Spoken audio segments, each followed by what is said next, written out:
Point number two, Chris, what is wrong with Liverpool? Wow.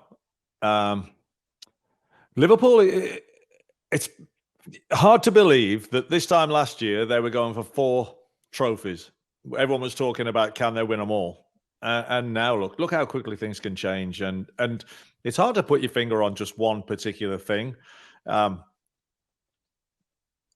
Money to spend on transfers, you could say that Klopp hasn't been given backing there. Injuries. Every team has injuries that you got to live with. Van Dijk's been a big one, and your central defender, your leader of your team, your leader of your defense. If you're without him for a length of time, you're going to miss him. That's going to affect the team. But you should be able to get over that, really. So, but he's been a big miss. The midfield's been allowed to sort of erode over time without any replacements. That's got older, and the likes of Milner, Henderson, Oxlade-Chamberlain. It's time that they perhaps replacements were found for them. And then, of course, up front, they're not firing either, so it's not the same Mane, Firmino and Salah that they had ripping up trees all last season. So it's everywhere and everything, quite honestly. And Klopp must go to work and scratch his head and think, so what shall I do first? What shall I put right first? But it does need a big put right, because they're in a lot of, not trouble but trouble for them. It's a bit of a mess, big time. I wonder if Klopp's going to survive this, or if does he decide to go somewhere else? Because we've seen Klopp when it's going well. I mean, he's a stoic, you know what I mean? He has a ton of advice for everyone in life advice, and he's fantastic when it comes to personal performance. And he's a guy that I love doing interviews with. But when it's not going well, there's no bigger complainer in all of soccer worldwide. Jose Mourinho thinks that Jurgen Klopp needs to stop complaining so much with when it doesn't go his way. But he's fantastic. He's a fantastic manager. But I do wonder, does he want to stick around through the rebuild that's coming? I think the problems at Liverpool right now are twofold. I think Virgil van Dijk covered a whole manner of sense. And you didn't have to be particularly great in your midfield as far as the defending was concerned when you had Virgil van Dijk there. I think he covered your entire back end, especially in the middle. I mean, honestly, Wolves could have had 2 other goals that were just right there in that match, Chris. I don't know if you got a chance to watch the match, but they were just crushing them in the middle, in the center. That's where they were destroying Liverpool. And I really thought early on, especially, they missed 2 really nice chances before they finally broke through and got a goal.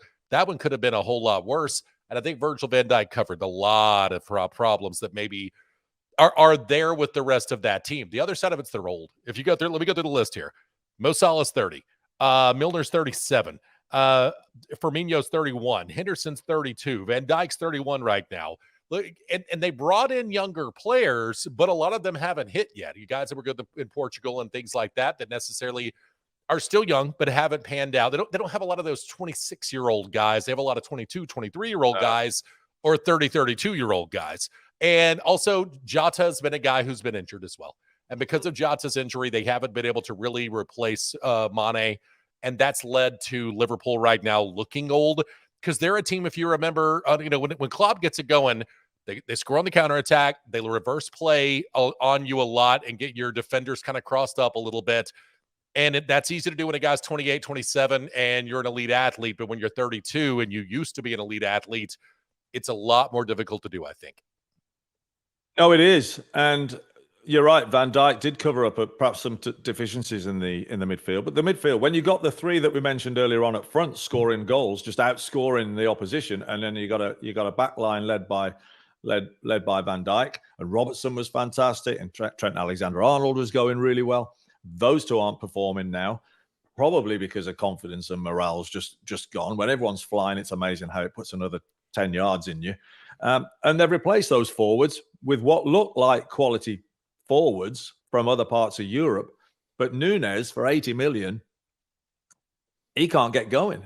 He's come from Portugal. Now, he's admitted recently in an interview that he's finding it tougher than he thought, faster than he thought, more skillful perhaps than he thought, and so it's going to take him time. And then Gakpo, on the back of a World Cup, he's come in as well, and he's not an out-and-out goal scorer, though. He's a wide sort of attacking midfield player. So it's going to take a while, I think. And Klopp, I think he's starting to show, when, like you say, when everything's rosy, what a guy, he's Mr. Happy and, entertaining and all that. And now the pressure's on a little bit. There's a few cracks appearing, and I don't know if he can handle the pressure. Do you think Jurgen Klopp is back next year? Yeah, actually, I do. I can't see him going unless it got poisonous, and I don't think within Liverpool it's got poisonous yet. I think the rest of the world are looking at Liverpool and going, "Oh, what it's all falling apart," and maybe, as is the way, everyone else takes a bit of delight in seeing one of the big boys fall or struggle for a little while. But I'm sure in Liverpool, I'm sure they're having emergency talks now, and he's meeting with the owners, you'd think, and then they're putting a plan together for the summer. Still the fourth highest payroll in the EPL right now, right? It's just a lot of it's aging. So are they willing to spend money over the summer to get him guys that are in that 25 to 28-year-old range where he can compete right now? Or does, because otherwise I think maybe he does choose to go somewhere else if he does have the opportunity.